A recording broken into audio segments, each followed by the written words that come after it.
Welcome. Bine ați venit! Aloha! Bem-vindos! Yemawan Akwaba. G'day!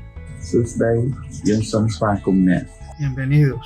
Welcome. Mabuhay! Welcome. Mainiton. We welcome you to the 2020 Affirmation International Conference. Te damos la bienvenida a la Conferencia Internacional de Afirmación 2020. Bem-vindos à Conferência Internacional da Afirmação de 2020. Affirmation creates worldwide communities of safety, of love and hope. A afirmação ela cria comunidades globais de segurança, de amor, de esperança. La afirmación crea comunidades mundiales de seguridad, amor y esperanza. And promotes understanding, acceptance, and self-determination. Y promueve la comprensión, aceptación y autodeterminación. E promove a compreensão, a aceitação e a autodeterminação of individuals of diverse sexual orientations, gender identities, and gender expressions. de indivíduos de diversas orientações sexuais, como identidade de gênero e expressões. De individuos sexuales, identidades de género y expresiones. We affirm the inherent self-worth of LGBTQIA+ individuals as complete, equal, and valuable persons. Nós afirmamos o valor inerente das pessoas LGBTQIA+, como pessoas inteiras, iguais e valiosas. Afirmamos el valor inherente de las personas LGBTQ como personas iguales, completas y valiosas. And support them as they define their individual spirituality and intersection with the Church of Jesus Christ of Latter-day Saints. E nós a apoiamos na sua definição de espiritualidade individual e relacionamento com a Igreja de Jesus Cristo dos Santos dos Últimos Dias. Apoyamos a definir su espiritualidad individual y su relación con la Iglesia de Jesucristo de los Santos de los Últimos Días. Affirmation is a refuge to lend, to heal, to share, and to be authentic. A afirmação é um refúgio, é um lugar para encontrar, para curar, para compartilhar, para ser autêntico. Afirmación es un refugio para llegar, para sanar, para compartir y ser auténtico. We are so glad you are here. We are so glad you are here. Estamos muy contentos de que estés con nosotros. We are so glad you are here. E nós estamos muito felizes que você está aqui. We are so glad that you're here. We are so glad you are here. Welcome to Affirmation. Bienvenidos a Afirmación. Welcome to Affirmation.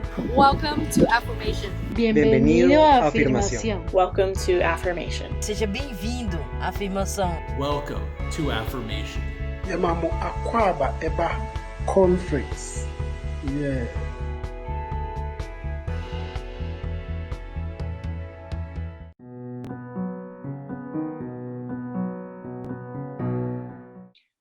Welcome to the final plenary session of the 2020 Affirmation International Conference.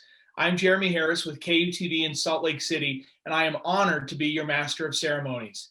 What an incredible conference we've been able to enjoy. We've heard from amazing speakers and had the opportunity to participate in over 30 workshops throughout the past few weeks. While we may not have been able to gather in person, this year we know many around the world were able to participate in this virtual conference who would not have been able to join us in Utah as originally planned. With in-person conferences and activities not possible this year, Affirmation has invested in making sure our worldwide communities continue to be places of safety, love, and hope virtually. These investments and lessons learned will enable Affirmation to better connect with the LGBTQIA+ Latter-day Saint community internationally as we even return to in-person events. Thank you for participating in this conference. We are so glad to have you here.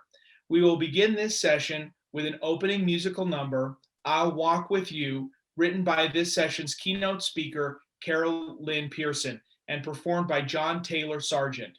Following the opening musical number, Jody Palmer will provide the opening prayer.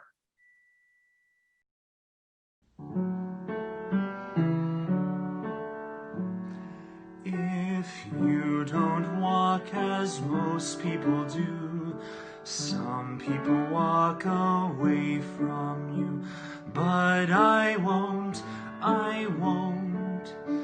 If you don't talk as most people do, Some people talk and laugh at you, but I won't. I'll walk with you, I'll talk with you, that's how I'll show my love for you. Jesus walked away from none, he gave his love to everyone. So I will. Jesus blessed all he could see, then turned and said, "Come follow me," and I will.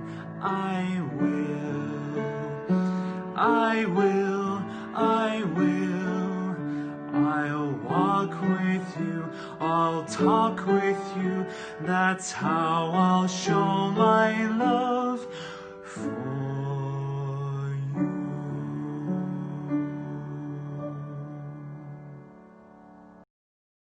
Contigo iré y hablaré, y así tú sentirás mi amor. Abba and Ima, gather us up now from the outside edges in. This is a prayer blessing spoken over the journeyers, those who have walked and returned with healing, those who now travel the treacherous landscape, and those yet to step away from the fire circles of the people on the journey to find the fire circle of their own soul. Bring to the journeyers the teachers, the sages, the healers we need along the way. Bless those who are the teachers, sages, and healers, all that is needed to walk through the fires of their own refining without being consumed. Abba and Ima, you are the source of all beauty, love, and light. We are made of you.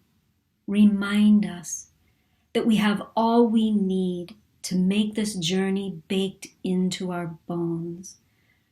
Reveal these gifts to us as we stand in the darkest corners of our own caves and closets. Let our courage rise within us to strike the dark voices of self-hatred, shame, and hopelessness with the very sword the world handed to us to strike ourselves. And on the other side of that essential battle, let us find the great truth of love. Let us then hold that gift that overcomes all. Let that flame ignite the fire circle of our own soul to light and warm and heal wherever we go. This is a prayer blessing spoken over the journeyers. Gather us up now from the outside edges in, Abba and Ima. In the name of Jesus Christ, amen. Thank you, John and Jody, for opening this session with that beautiful musical number and prayer. While in the children's songbook for the Church of Jesus Christ of Latter-day Saints, the words and meaning of "I'll walk with you" are those we should all take to heart. We may all be different, but we should show our love to one another by being there for each other and celebrating our differences instead of letting them divide us. It is my honor to introduce the author and activist who penned the words of our opening song, Carol Lynn Pearson. Carol Lynn Pearson has a long and impressive history as a writer, speaker, and performer. She is particularly known for her advocacy of LGBTQ people in the church. Her memoir, Goodbye, I Love You, tells the story of her temple marriage to a gay man, their ultimate divorce, and her husband Gerald's death from AIDS. Another important work is Facing East, a stage play telling the story of an upstanding LDS couple dealing with the suicide of their gay son. A major passion of Carol Lynn has been addressing the need to bring God the Mother back into the family, as dramatized in her one-woman play, Mother Wove the Morning. Carol Lynn's most recent book is Finding Mother God, Poems to Heal the World. Also recent is a children's picture book, I'll Walk With You, which invites us all to walk with everyone, even if you don't love as some people do. Believing that LGBTQ people can benefit significantly from reassessing the gender of God, she has titled her talk, God the Mother, Advocate for Her LGBTQ Children. Welcome, Carol Lynn Pearson.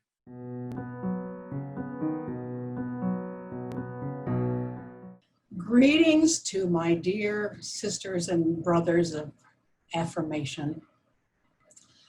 It is an honor for me to get to speak to you on this final day of your international conference, and I hope you've been having a wonderful time.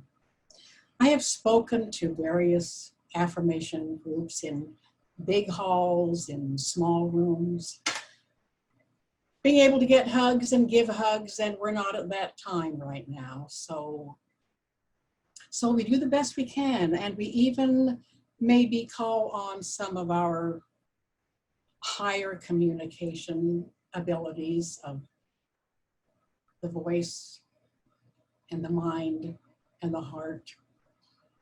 So realizing that you and I now are of one mind and heart, I'm just going to be comfortable in not seeing you, but I will see you sometime in the future.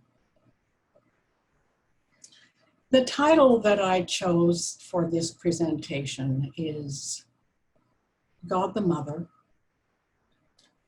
Advocate for Her LGBTQ Children, which is not to imply that God our Father is not an advocate for his LGBTQ children.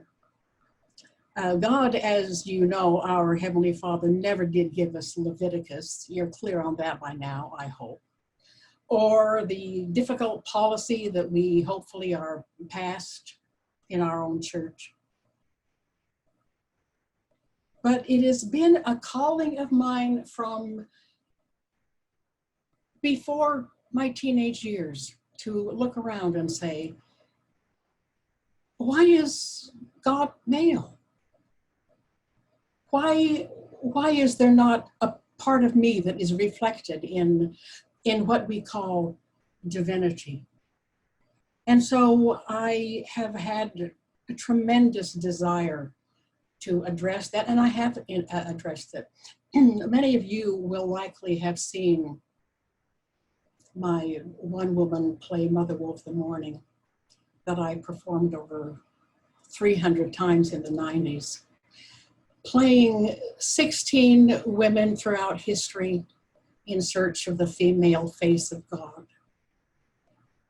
And I loved doing that. And I thought that I was finished with this subject, but to my surprise, about 2 years ago, something happened that I won't get into that reignited the fire in me to address that subject. And I realized anew how urgent it is in our civilization, in our church, in any church, in any organization or without organization, the need to have the human family invite the feminine principle, or as we might say it, invite the mother back to the family table.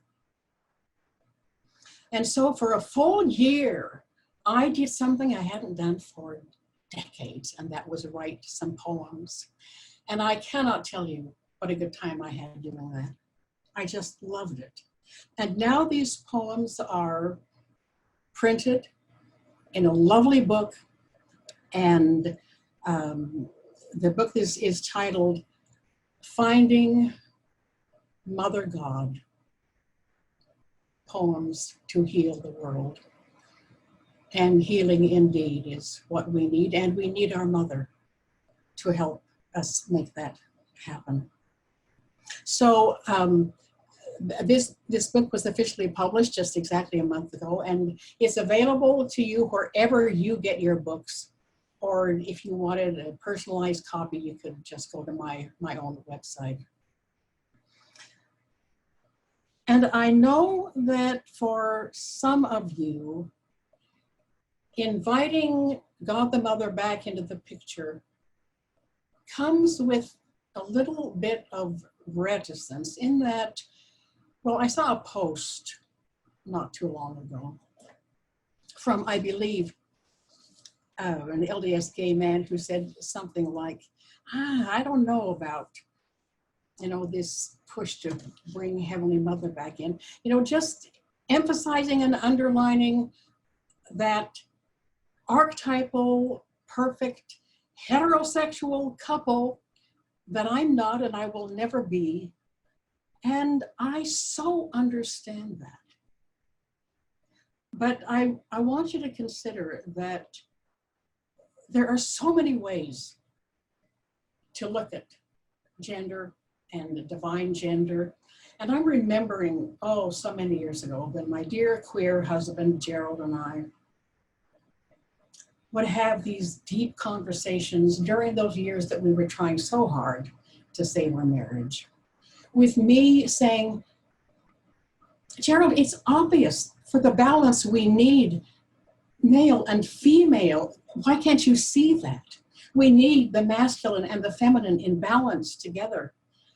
And Gerald would say to me something like, I know that. We do need the balance of masculine and feminine. And for most people, that happens on the outside of a man and a woman.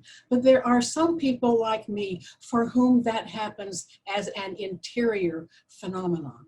Because Blossom, and he always called me Blossom, inside of me, he said, is the balance of the masculine and the feminine. So in whatever way, dear brothers and sisters of affirmation, you can move into this arena comfortably, knowing that it does not in any way minimize you, and knowing that the mystery of God will continue for a very, very long time. But what we do know is that we don't know exactly what God is. But I am suggesting that whatever God is this wonderful balance of masculine and feminine. And I'd like to read to you one of the poems that I like really a lot from this book. See, here it is. Here's this book, Finding Mother God. This poem is entitled, A God Who Looks Like Me. I studied the drawings and the statues and the words marked God, hoping to find a face that looked like me, a female face. But they all looked like my brothers, and I love my brothers, but it's like finding an empty stocking on Christmas morning and wondering why I have not been good enough, not good enough to look like God. But not wanting to spoil the celebration for my brothers who never notice. A voice said, come to the grove. I went to the grove, and there were ribbon streams that flowed and curved, and there were trees stately in long green gowns that waved in the wind. A voice said, come to the pool. I went to the pool, and I knelt and peered into the water, still as a mirror, still as a moon, and I saw the image of God. There was one face, and then the face became two, like when you stare with soft vision, and one of the faces looked like me. She said, it is wonderful to see you seeing me. He said, I am so sorry. It never was intended that she be erased. mistakes were made.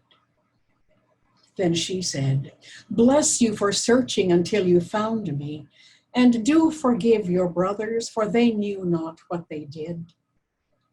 But I knew, and I know, and I weep. You and I are half of heaven, and to forget that is a curse in the land." Then he said, "Go, tell it on the mountain." "But this is only a poem," I said. "Then go read it on the mountain." And then the two faces became one again. "A question, if I may," I said hesitantly. "Are you two or are you one?" The water shimmered, and I heard a choral reading of soprano and tenor and smile. "We are one that is two, and two that are one." "How can that be?" He said, "The solitary one is primordial, but often useless. Imagine that buck without the dough. Imagine this H2 without the O." She added, "Or distance without time, or the occasional essential rhyme." Then both. "We do arithmetic differently here." A soft and rippling laugh, like a kiss, as the face in the pool, in the grove, disappeared.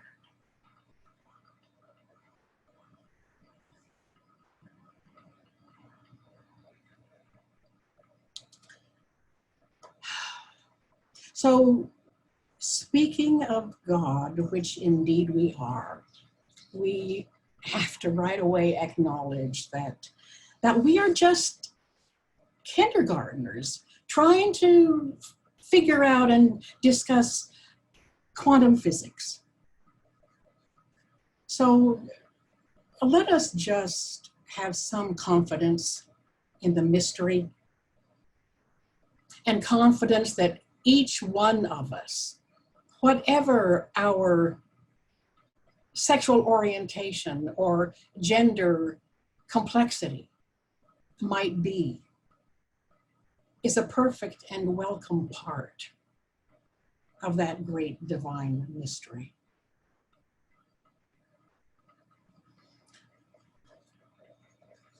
But I, always wanting to know more than I'm allowed to know,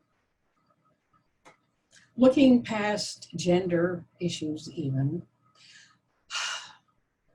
I want to know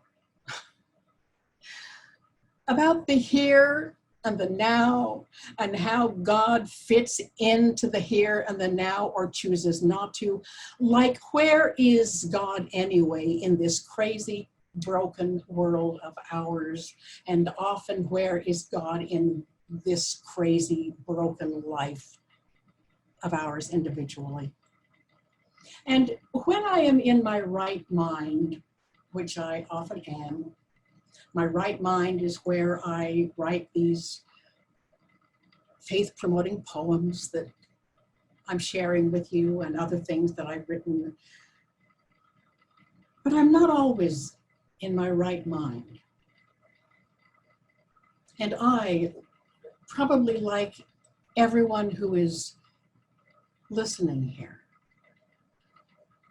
I find myself not infrequently in a lot of darkness and just wondering, what is going on between us and heaven? And well, as I wrote in the title of this other poem that I'm going to read to you now,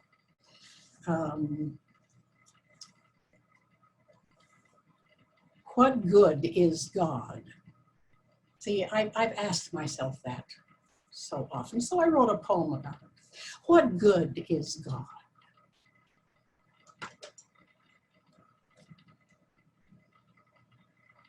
God the noun, good the adjective. A simple O varies them.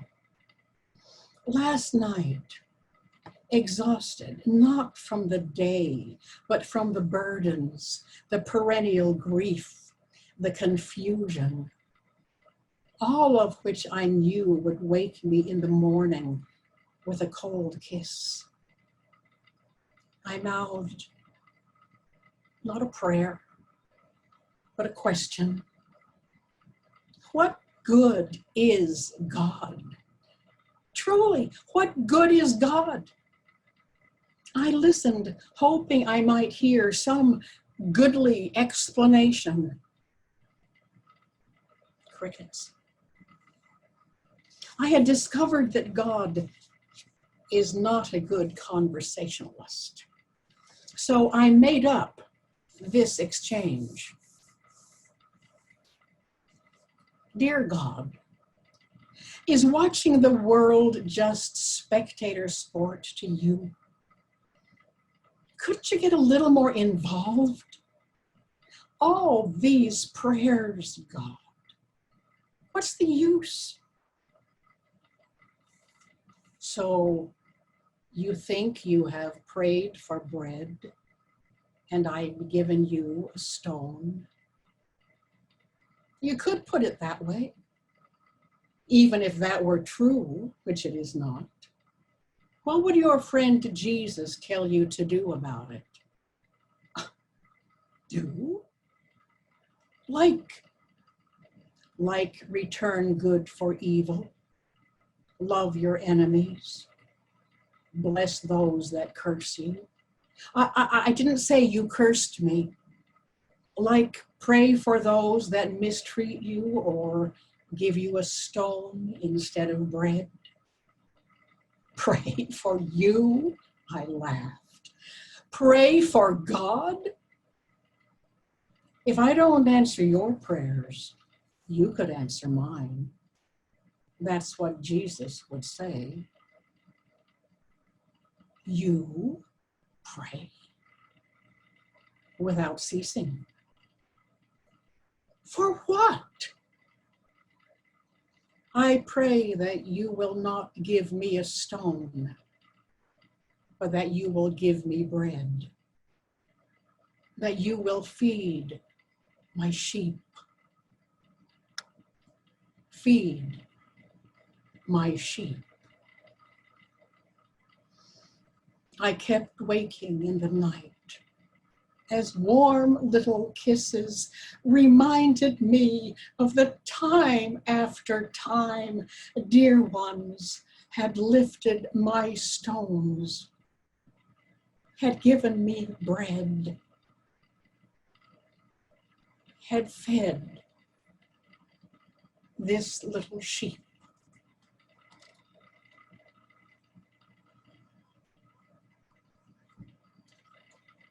I am believing and hoping that each one of you during your International Affirmation Conference has been lifting each other's stones, feeding each other, looking for the hungry ones and making sure that they especially are fed.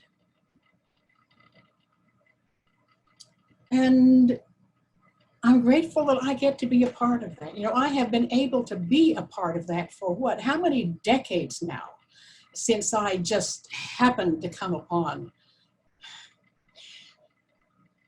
the scene that all of you have been in also for such a long time.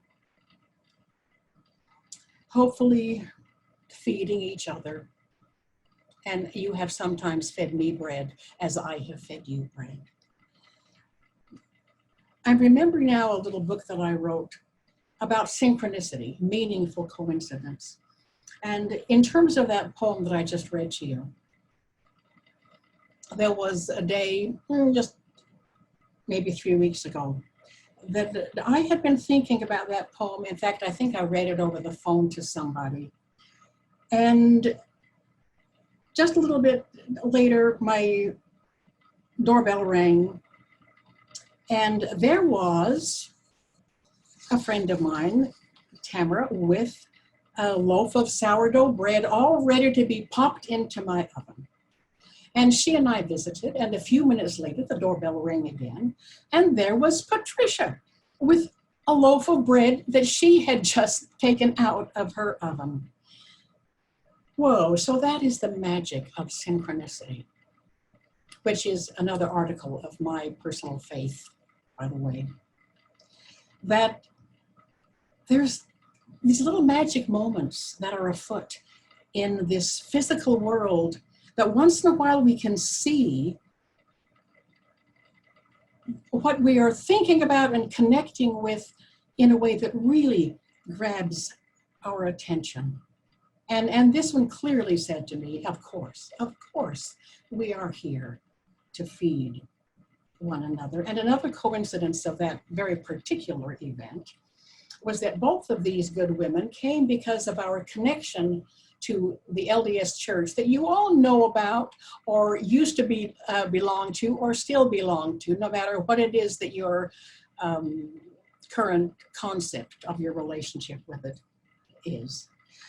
Because I happen to be a Relief Society ministering sister to Tamara, and Patricia just happens to be Relief Society ministering a sister to me. And, you know, sometimes when I see the really most beautiful parts of the church, it makes me mad that not all of them are exactly that beautiful. And I can understand that looking at the church sometimes could very well bring out some resentment in some of the people who are listening to this. And I understand that. Many of you have not been treated in a Christ-like way in your interactions with the church. And I'm not suggesting that everybody needs to stay in the church, because there are so many places where we can learn to be godly, where we can practice Christ-like living. But for those of you, and I know that there are some of you who would like to continue to participate in the church of your birth, which is the LDS Church, or the church that you may have joined at some point and then became aware that, wow, it's being made clear to me that I don't fit here. But for those of you who, for whatever your reasons are, want to participate in this particular excellent, crazy-making church, I'm going to suggest that you have every right to be there. We know that there's just a long way yet to go in this church, but we also know there are places and with certain people that things are moving forward in a lovely way. I'm remembering a conversation I had not long ago with a friend of mine who's in another ward in our state, who was telling me about her conversation with the missionaries. And they had said, you know, we are teaching this wonderful family. It's these two men, and one of the two men brought into their marriage 2 children, and they want to have the lessons there because they want their children to be baptized. And my friend said, wow, that's great. I love hearing that.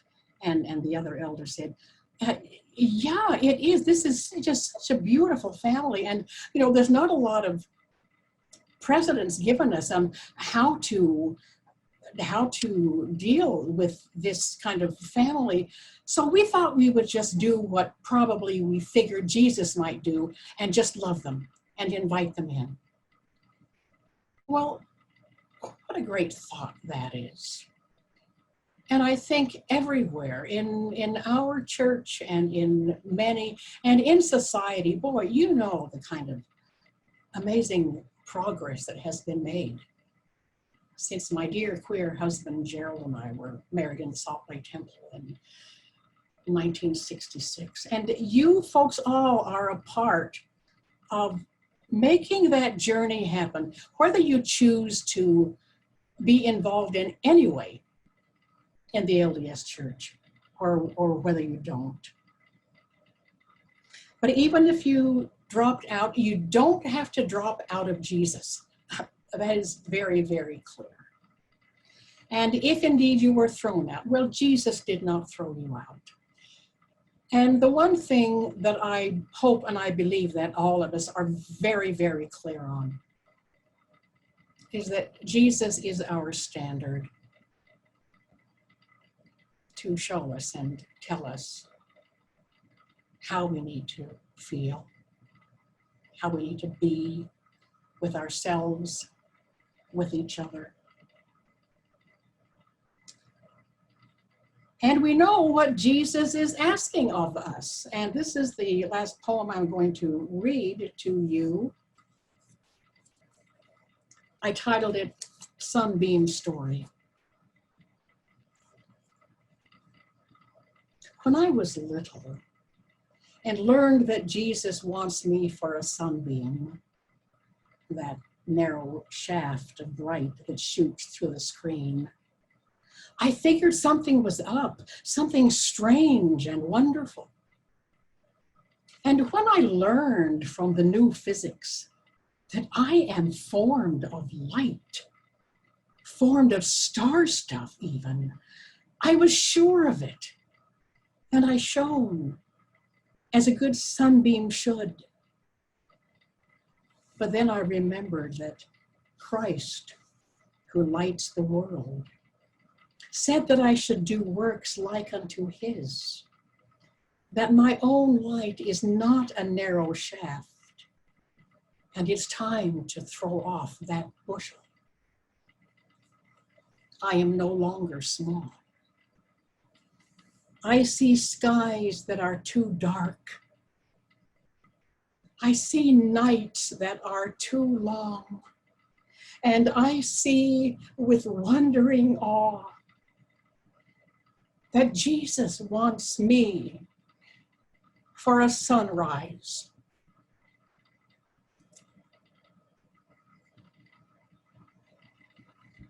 And Jesus wants you, yes, you, for a sunrise too. So wherever you are, your calling is just to shine. I remember sometimes having conversations with a gay man who say something like, you know, I'm just not going to go home for Christmas this year. They just, I know they look at me funny, and I know they judge me for who I am, and I'm just not going to do it. And here's what I say to them. Listen, you go home and you surprise the heck out of your family by shining more brightly than they have ever seen you shine. If they're expecting that you're coming out as gay or whatever it is, that is going to take you down and darken you even, you just surprise them by showing them that just the opposite has happened, that as a gay man or a lesbian woman or whatever the variation, that you can shine so brightly. And if you choose to be somebody who wants to attend the Church of Jesus Christ of Latter-day Saints, whether you feel that there will be people there or not who will look at you askance or not understand you, and if you feel called by your own commitment, your own connection to God, if you feel called that this is the place that you want to be, you just be there and you surprise everybody with how brightly you can shine. And if you're not given a calling, make one up. Be the first to go visit so-and-so who's having a problem. Be the first to show up with your good gay man's bread or whatever it is that you have to offer. And you're going to make that ward fall in love with you. And if you feel called to do that, that is your calling. I have someone close to me who calls you folks the alphabet people. And, you know, we have to have some convenient way to communicate. But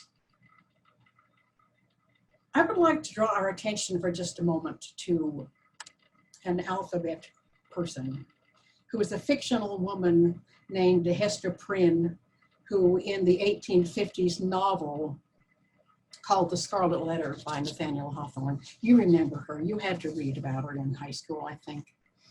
The woman whose husband was missing for many years, and she had a child by the man that she truly loved. And when everything came to light, she was judged and condemned by her community and given a scarlet A to wear for the rest of her life. And she did that. But she kind of surprised them because she went about her life in the community, serving them,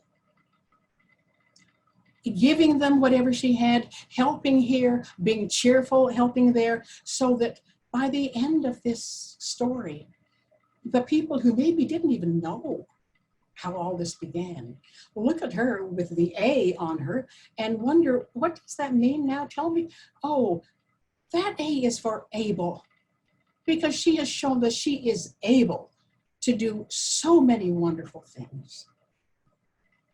So for those of you who might have people in your life, even in this enlightened time, people in your life who look at the G for gay that's written on you in their eyes, or the L that's written on you, or the T that's written on you. Your invitation is to, like Hester did, to the eyes of her community, to let them see somebody who is so above what they had judged her to be, so that by the time you will have completed your work with whoever it is that may be judging you badly, that they will look at that G on you and say, now, what is that? Is that's for great? What is that? That's for goodness? And that L, what is that? Oh, that's for loving. And that T, that must mean terrific or tremendously talented. So it's remarkable that with our challenges that are thrust upon us, there also comes the opportunities to use those to do something that we alone are called to do, to change this world, to brighten the world, to come as a sunrise and startle people, maybe warm people, bring them light. That's precisely what we all here are called to do. And my time with you is running out rapidly.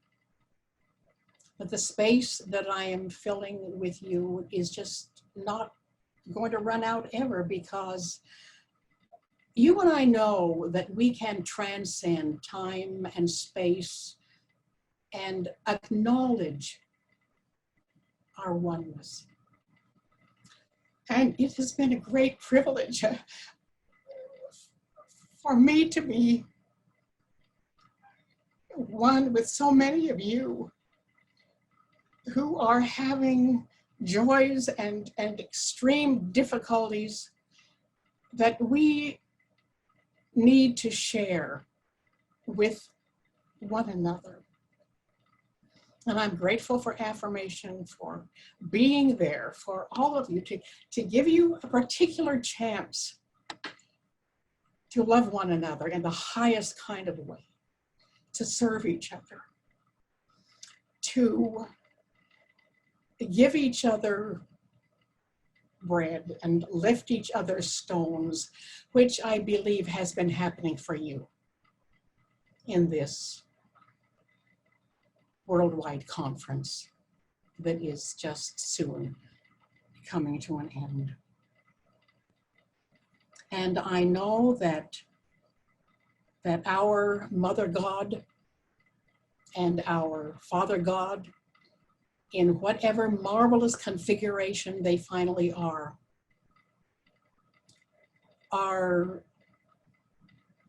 involved only in the work of love,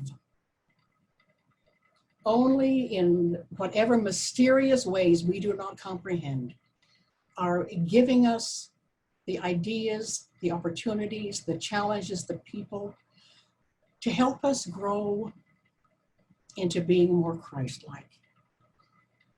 And so I truly do pray that each of us will find the peace and the surety that we deserve of our place in this mysterious and magnificent kingdom of God, our Father, Mother in heaven and on earth with us always. And may it be so, I do pray. In the name of Jesus Christ, amen. Thank you, Carol Lynn, for your words today. They were remarkably empowering and powerful for us. At the beginning of this session, we heard Jose David Mora and his partner Carlos Andres Cortez sing "I'll Walk With You," a song commonly sung in the church that you wrote the lyrics to. In Affirmation, hearing them sing is a special memory for us. Last month, we lost Jose to suicide, and a week later, his partner Carlos to terminal cancer. In our grief, we find comfort in your empowering lyrics. They remind us as LGBTQ people that we are loved and that we have people in our life who will walk with us. Also in this same song, it is apparent that you are teaching the church that it is okay, even Christ-like, to walk with those who are marginalized. This is just one example of how your work has permeated our work around the world as an LGBTQ community. Now, we have all seen your impressive bio in the introduction to today's conference. What is most remarkable is not only your one-on-one work with people in the LGBTQ community, but your work for women and others in the margins of faith and society.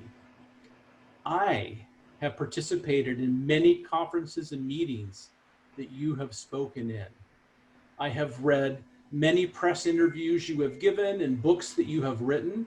Personally, at one of the hardest points in my coming out, even before I knew Affirmation existed, you were there for me. You probably don't remember what we spoke during this vulnerable time about 6 years ago. You had lots of resources for me. You pointed me in the right direction. You were the first person who had affirming words for me in a culturally competent language. You even sent me your unpublished manuscript of your work, The Hero's Journey, and I cherish that to this day. This was a gesture that you did for some unknown person, strangers in every way, except for the bonds of faith. In anticipating your remarks today, the board of directors of Affirmation realized that occasionally we come across a person who has had a lifetime impact with such a remarkable scope in the LGBTQ community and society in general.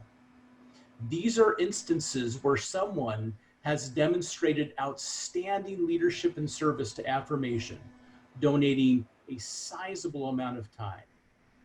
This is someone who has promoted positive engagement within their own communities, such as faith, their work, and personal communities for the advancement of LGBTQ people. This is a person who has fostered intersectional awareness, inclusivity, healing, and self-acceptance of LGBTQ people regardless of their faith journey. People like this have supported diversity, impartiality, non-discrimination, inclusivity, gender equality, as well as cultural competency outside of the LGBTQ space. And this person has created content that is captured for the record in print, audio, or visual effect, magnifying their impact over time. To recognize such a person and capture such an accomplishment, the Board of Directors of Affirmation has created a Lifetime Achievement Award that captures all the requirements above, which it is my honor to present to you today, Carol Lynn Pearson. This award to remind us of the qualities for any other future recipients, we have named the Carol Lynn Pearson Lifetime Achievement Award. If we were in person, I would personally hand it to you and embrace you in behalf of our Affirmation community, a community that you have been a part of for 43 years. So here in a digital format, may I just say from Affirmation, we love you. We are proud to recognize you today. Congratulations. If you would like to take a moment and end with just a few thoughts about Affirmation for all of us. Oh, Nathan and all of the rest of you, I can only just thank you so very much. Whoa, that's an honor I dreamt not of. I think that's a line from Shakespeare. Oh, I am obviously very touched by the thought of my name moving forward like that. I thank you for that. And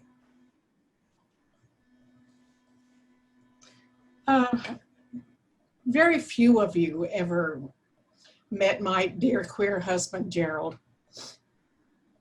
But I have it on good authority from him that he's so pleased at everything that you have all been doing for each other, and everything that I have been able to do because of my experience with him and my experience with life in general. It's a rare privilege to be able to just have all the makings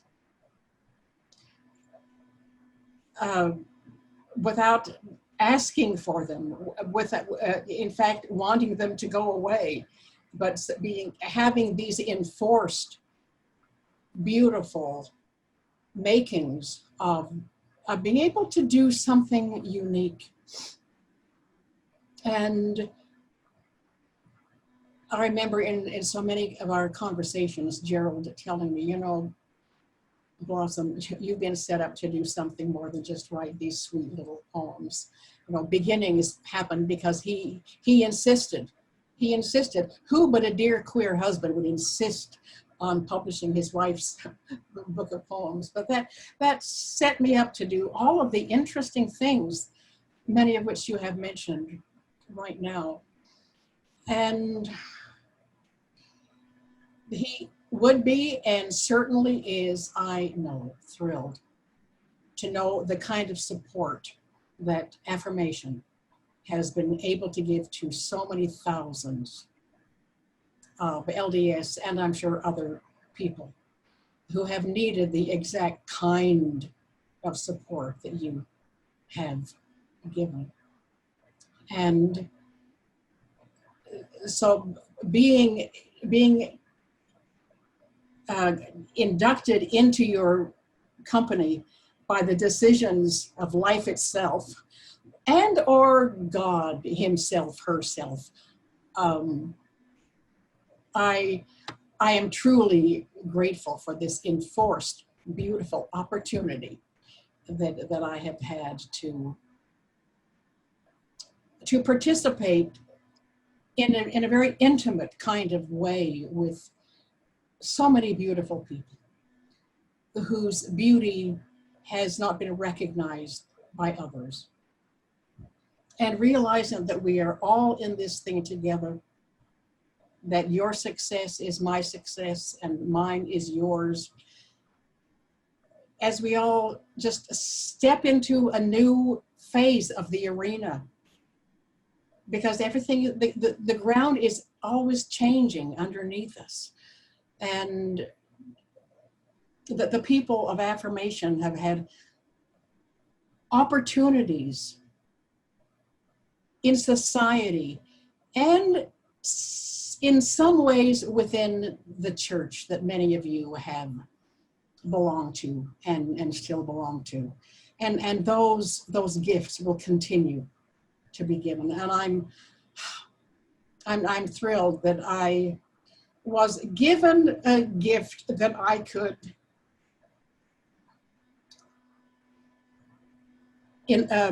make larger and make more bright and give back to you and to your families and to everyone who loves you and who will soon love you even more.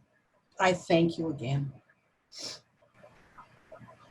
Thank you very much, Carol Lynn Pearson. Thank you, Carol Lynn Pearson, for your insightful words shared with us today and your lifetime of advocacy. The world is truly a brighter, better place for all you've done.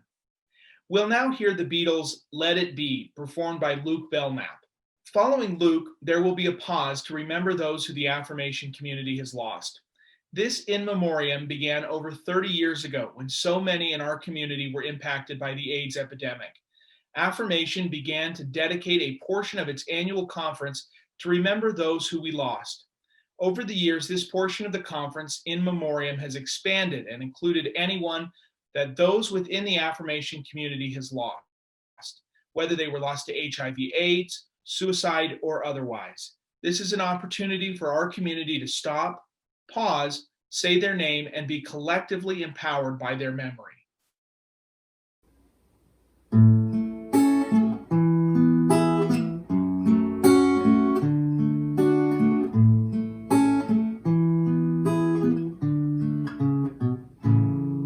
When I find myself in times of trouble, Mother Mary comes to me, speaking words of wisdom, let it be.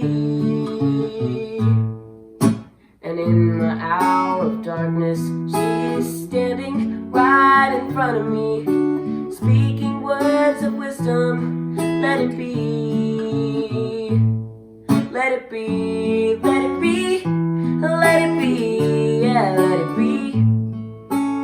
Speaking words of wisdom, let it be. And when the broken-hearted people living in the world agree, there will be an answer, let it be. For though they may be parted, there is still a chance that they will see. There will be an answer, let it be. Let it be, let it be, let it be, yeah, let it be. There will be an answer, let it be.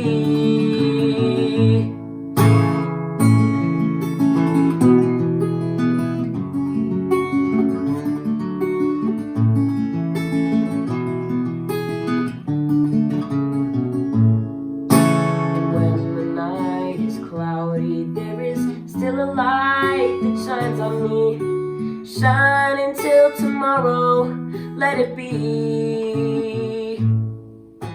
I wake up to the sound of music, Mother Mary comes to me, speaking words of wisdom, let it be.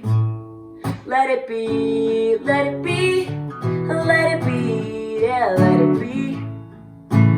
Speaking words of wisdom, it be, let it be, let it be, yeah, let it be. There will be an answer, let it be.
Thank you, Luke, for sharing your musical talents with us.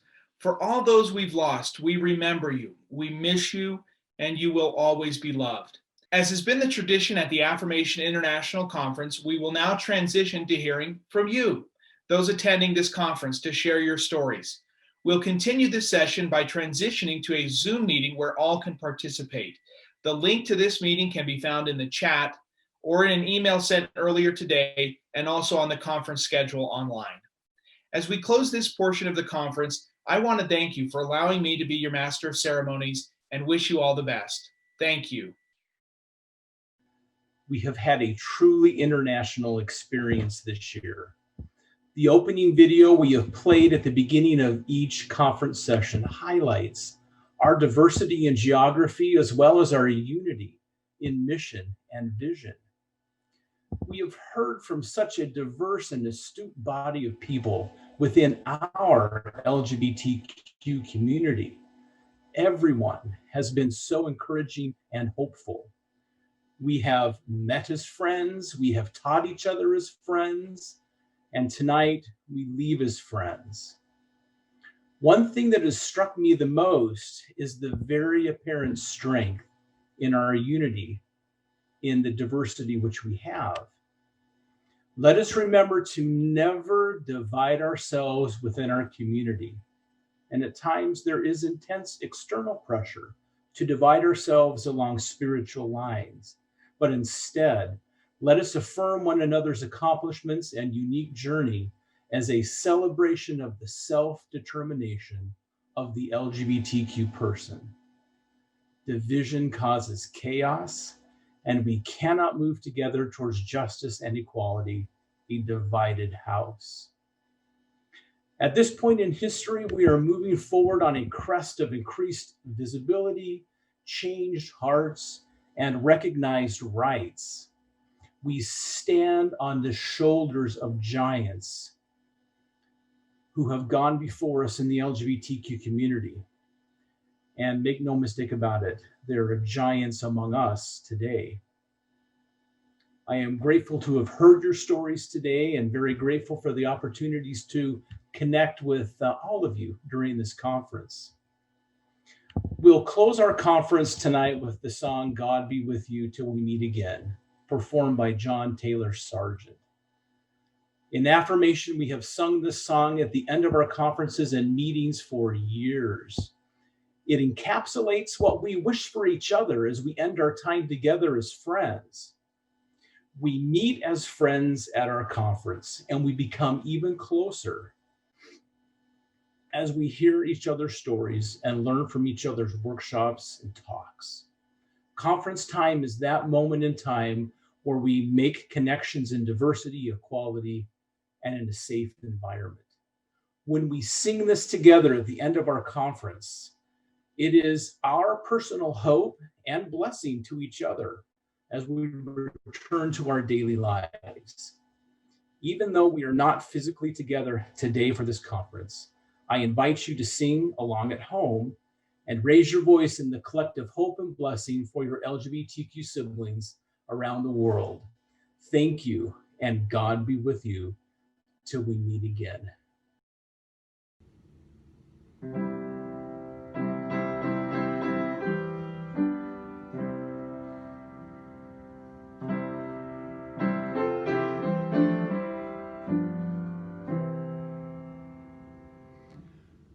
God be with you till we meet again. By his counsel's guide uphold you. With his sheep securely fold you. God be with you till we meet again. Till we meet, till we meet, till we meet at Jesus' feet. Till we meet, till we meet. God be with you till we meet again. God be with you till we meet again. When life's perils thick confound you, put his arms unfailing round you. God be with you till we meet again. Till we meet, till we meet, till we meet at Jesus' feet. Till we meet, till we meet. God be with you till we meet again. God be with you till we meet again. Keep love's banner floating o'er you. Smite death's threatening wave before you. God be with you till we meet again. Till we meet, till we meet, till we meet at Jesus' feet. Till we meet,